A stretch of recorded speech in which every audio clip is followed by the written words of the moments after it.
There's something that my wife and I were discussing recently over the last couple weeks, and this leads into, we're coming up on Super Bowl Sunday, that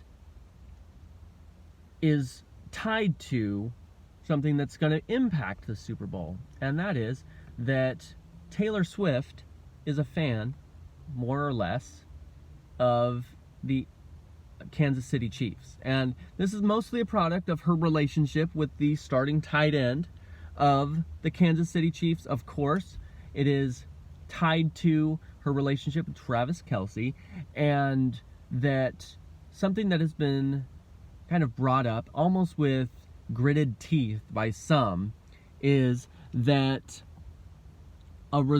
because of a direct result of Taylor going to home games of the Kansas City Chiefs at Arrowhead Stadium, it results in somewhere between a 25 and 40% increase in viewership among women alone. The really prized categories of like late teens to early adults, like I don't know, 15 to 25, and then the middle-aged bracket of 35 to 55, it's something like 25 to 35% increases in their viewership. And this is monumental. Like, you can't pay for that kind of an increase in attention, eyes on your product, and it's just kind of happened more or less by accident, if we want to call it that, by accident of this relationship between the two of them. And people have made allegations that it's staged by the NFL, that it's been whatever, I don't know. Who cares about any of that? What I'm interested in knowing, and this is something my wife and I were discussing recently, is why are women like this? And what I mean by that is very simple, that you can't name any man anywhere who has that kind of a command over a demographic. Of course, there's these people, right? There's that douchebag that lives in Europe now that converted to Islam. And then you have, I don't know, Joe Rogan, you've got Keanu Reeves, Dwayne Johnson, John Cena, some of these that they have really large following, but it's only their following that is really that loyal to them, more or less. And even them, it tends to be kind of divided, that there's not really a unanimity among all of them, and that there's no thing that is gender non-conforming that they could suddenly become interested in that their entire fan base, lockstep, would also become involved with. There's just, you can't list anything like that about them. Like if they were to suddenly take up pony rides, or I don't know, something that is traditionally feminine viewership only, that suddenly all men would become invested in watching or consuming that content. There's nothing. However, Taylor Swift suddenly starts going to and watching football, which is a traditionally masculine investment, a form of like a masculine type content, that suddenly somewhere like up to 40% of women just suddenly want to watch it too. And in the town that I currently live in Indiana, there were people trying to sell sweaters and t-shirts and things of that nature, that Swifties for the Super Bowl, and Go Taylor's Boyfriend, and things of that nature that kind of ply or leverage the supposed lack of knowledge, the general ignorance that this specific demographic has of the sport that they're watching, only because of her. Now, she's not the first to come along with this kind of influence. I wouldn't suggest that. In fact, there's been several over even just modern history that have been that have kind of commanded a significant following of women. The first of which I would say would be Saint Mary, maybe the most famous woman in all of human history. And then, of course, we could also put like Catherine von Bora, the wife of Martin Luther, had this kind of an influence as well. Maybe Joan of Arc. And then in most recent history, modern history, you have like Oprah might be the most significant woman over the last 100 years or so. Maybe a Eleanor Roosevelt might have had this kind of commanding leadership among women. Jackie Onassis might have had this kind of commanding leadership over women, or influence over women. A June Cleaver might have had that it shaped a lot of feminine thought and behavior and ideals in a specific generation. But it's a short list. It's a very short list. And so it makes me wonder, like, that is this a sign that women are just more impressionable than are men? And what my wife and I, as we were discussing this, we kind of came to a conclusion that I think it's tied to the Imago Dei. And she thinks that it's also tied to the fall. But the Imago Dei, that God created woman to satisfy a need that he observed among creation, specifically for men. And that was that of all the good things God made, there was only one that was not good.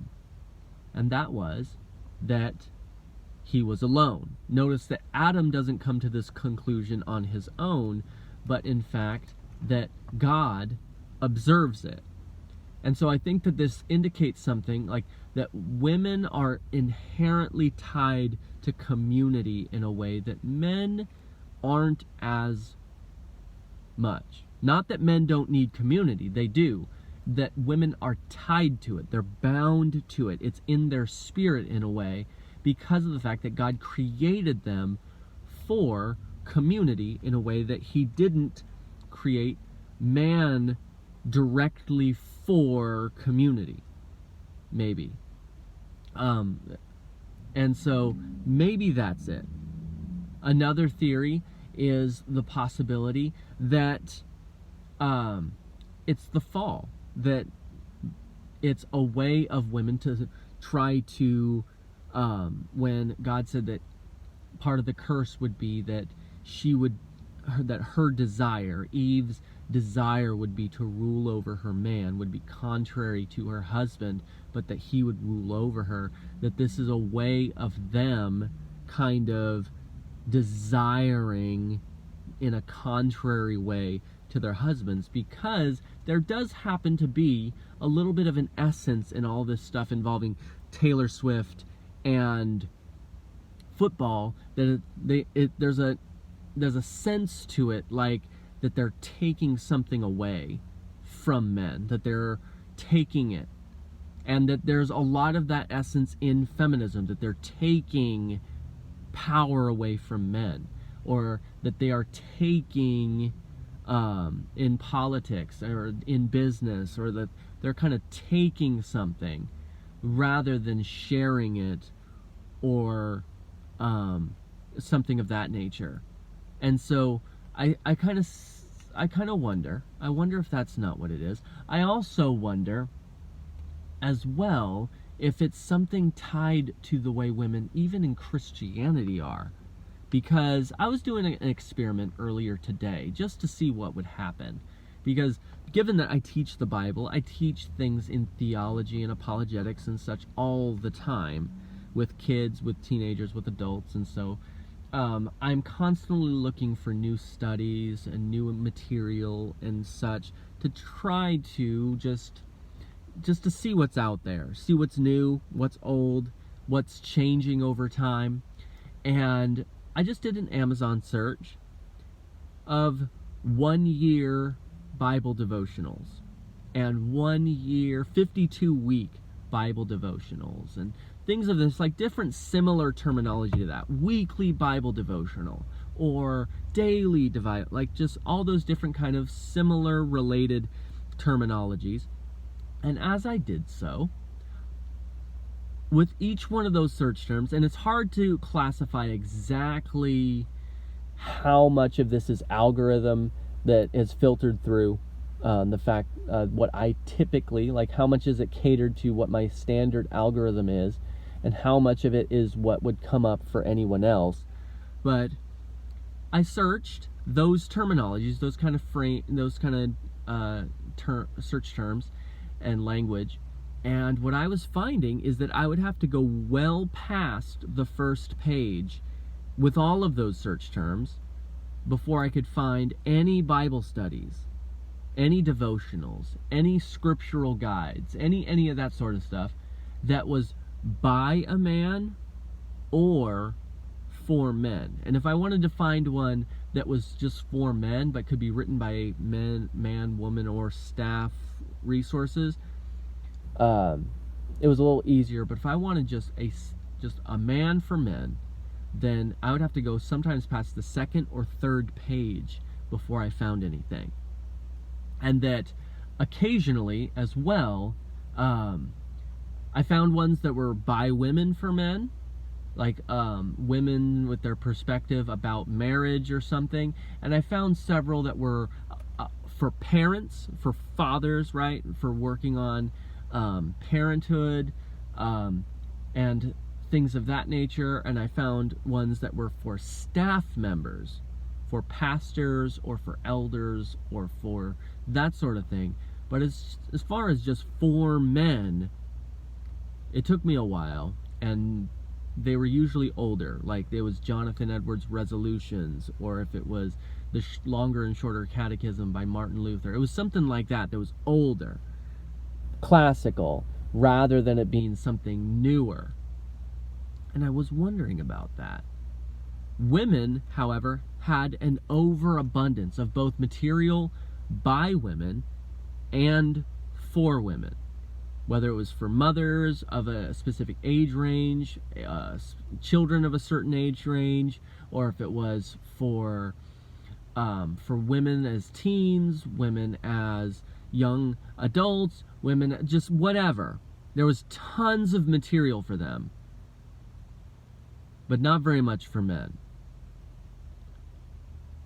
And so I imagine it would probably relate in a similar way across the board. Like, I don't think that if, like, my wife tried the same thing, she also didn't find very many things for men unless she added the word for men. Obviously that would refine things, but she didn't find very much things for men either. It was usually just for women by women.